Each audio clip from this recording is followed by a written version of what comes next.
ಇವತ್ತಿನ ರೆಸಿಪಿ ಈರುಳ್ಳಿ ಬೋಂಡ ಹೇಗೆ ಮಾಡೋದು ಅಂತ ತೋರಿಸ್ತೀನಿ ಬನ್ನಿ. ಒಂದು ಪ್ಯಾನ್ಗೆ 4ರಿಂದ 5 ಚಿಕ್ಕದಾಗಿ ಹೆಚ್ಚಿರ್ತಕ್ಕಂಥ ಈರುಳ್ಳಿನ ಹಾಕ್ಕೊತಿದ್ದೀನಿ.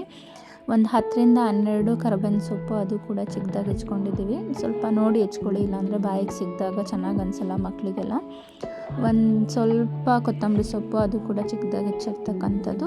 ನಿಮಗೆ ಎಷ್ಟು ಖಾರ ಬೇಕು ಅಂತ ನೋಡಿಕೊಂಡು ಈ ಮೆಣಸಿನ್ಕಾಯಿನ ಹೆಚ್ಕೊಳ್ಳಿ. ನಾನಿಲ್ಲಿ 4ರಿಂದ 5 ಮೆಣಸಿನ್ಕಾಯಿನ ಯೂಸ್ ಮಾಡ್ತಿದ್ದೀನಿ. ಇದಕ್ಕೆ ಒಂದು 500 ಗ್ರಾಮ್ ಅಷ್ಟು ಕಡಲೆ ಹಿಟ್ಟನ್ನು ಹಾಕ್ಕೊಳ್ತಾ ಇದ್ದೀನಿ. ನೀವು ಎಷ್ಟು ಕ್ವಾಂಟಿಟಿಗೆ ಮಾಡ್ಕೊತಿದ್ದೀರಾ ಅದನ್ನು ನೋಡಿಕೊಂಡು ಉಪ್ಪನ್ನ ಸೇರಿಸ್ಕೊಳ್ಳಿ. ನಾನಿಲ್ಲೊಂದು ಅರ್ಧ ಸ್ಪೂನ್ ಉಪ್ಪನ್ನ ಹಾಕ್ತಾಯಿದ್ದೀನಿ. 1/4 ಸ್ಪೂನು ಅರಿಶಿನ ಹಾಕಿ ಒಂದು ಚಿಟಿಕೆಯಷ್ಟು ಸೋಡನ್ನ ಹಾಕ್ತಿದ್ದೀನಿ, ಯಾಕಂದರೆ ಸಾಫ್ಟಾಗಿ ಬರಲಿ ಅಂತ ಅಂದ್ಬಿಟ್ಟು. ಇದನ್ನ ಇವಾಗ ನೀರು ಹಾಕ್ಕೊಂಡು ಕಲಿಸ್ಕೊಳ್ಳೋಣ. ತುಂಬ ಗಟ್ಟಿಯಾಗಿ ಮಾಡೋಕ್ಕೆ ಹೋಗಬೇಡಿ, ಗಟ್ಟಿಯಾಗಿ ಮಾಡಿದ್ರೆ ಬೋಂಡ ಕೂಡ ಗಟ್ಟಿ ಬರುತ್ತೆ. ಸ್ವಲ್ಪ ಸಾಫ್ಟಾಗೇ ಇರಲಿ.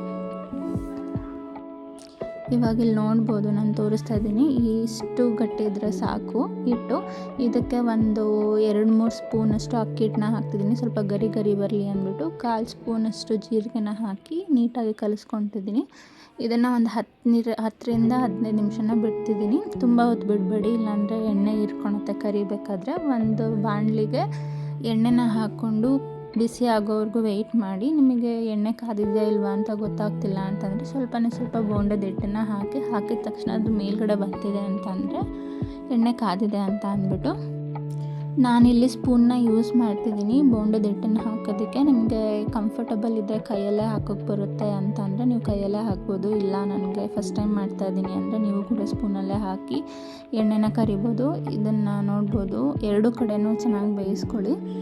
ಇದು ಬೇಕಾದರೆ ಸ್ನ್ಯಾಕ್ಸಾಗಿ ಕೂಡ ಯೂಸ್ ಮಾಡ್ಬೋದು. ಸಂಜೆ ಹೊತ್ತು ಮಕ್ಕಳು ಸ್ಕೂಲಿಂದ ಬಂದಾಗ, ಇಲ್ಲಾಂದರೆ ಯಾರಾದರೂ ನೆಂಟರು ಬರ್ತಿದ್ದಾರೆ ಮನೆಗೆ, 2 ನಿಮಿಷದಲ್ಲಿ ಏನಪ್ಪ ಮಾಡೋದು ಅಂತಿದ್ರೆ ಈ ರೆಸಿಪಿನ ಟ್ರೈ ಮಾಡಿ.